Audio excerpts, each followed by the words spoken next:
तुम्हें चाहे 4 धाम यात्रा करने की इच्छा उत्पन्न हुई है, चाहे मेरे किसी भी मंदिर आने की इच्छा उत्पन्न हुई है, ये इच्छाएं तुम्हारी जरूर पूरी होंगी। लेकिन उसके पहले ना तुम्हें मेरे एक ऐसे दर्शन मिलेंगे जिसकी तुमने कल्पना भी नहीं की है। और मैं चाहूंगा कि उस दर्शन के अनुभव को तुम कहीं लिख कर रख लेना। और जब भी जीवन में तुम्हें ऐसा लगे कि तुम अकेले हो, तुम्हें कुछ समझ नहीं आए, तो तुम उसे पढ़ना, याद करना और उसके बाद देखना तुम्हें एक अलग शक्ति का, एक अलग सा उमंग का एहसास होगा। रही 4 धाम की यात्रा ना, तो सिर्फ तुम्हारी जरूर पूरी होगी, क्योंकि तुम्हारी इच्छा है और बाकी सबों की इच्छा नहीं है ना। तो इच्छा के विरुद्ध मैं बुला सकता हूँ, मेरी कृपा होगी तो आ सकते हैं, मगर तुम्हारे ही परिवार के कुछ लोगों को डर लगता है। उनके मन में ये बस गया है कि जब वो 4 धाम यात्रा को आएंगे तब कोई खतरा उत्पन्न होगी और शायद वो जीवित लौट कर जा ना पाए, और इस डर के कारण वो आना नहीं चाहते। मगर तुमने वो हिम्मत, वो साहस रखी है, तुम आओगे और सुरक्षित जाओगे और मेरी शक्ति को लगातार अनुभूति करोगे। तुम देखो ना अभी कितने सुंदर तरीके से तुम्हारी ये यात्रा पूरी होती है। 1 साल का समय दो मुझे और फिर देखना तुम्हारी ये 4 धाम यात्रा जरूर पूरी होगी।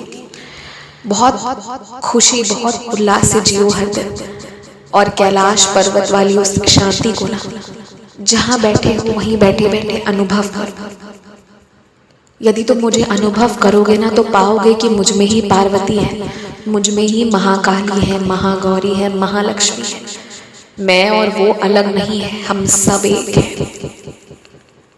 और ये भी तुम याद रखो कि तुम चाहे मंदिर जाकर शिवलिंग पर जल चढ़ाओ या घर की शिवलिंग पर जल चढ़ाओ, तुम्हारे माध्यम से जल तो मुझे मिल ही जाता है। हो सके तो हफ्ते में 1 आध दिन बेलपत्र का प्रबंध कर लिया करो। बाकी तुम्हारी श्रद्धा मेरे लिए काफी है, ज्यादा कुछ नहीं चाहिए मुझे, मगर कपूर जलाकर पूजा किया करो। उससे तुम्हें, तुम्हारे घर को, सबको एक अलग आनंद की अनुभूति होगी और फायदा भी होगा। और ये हमेशा याद रखना कि हर कुछ महादेव से शुरू होती है और महादेव पर अंत होती है। तुम्हारी समस्याएं जैसे ही तुम मेरे हाथ में सौंप दोगे ना, वो तुम्हारा पीछा छोड़कर पीछे हट जाएंगी।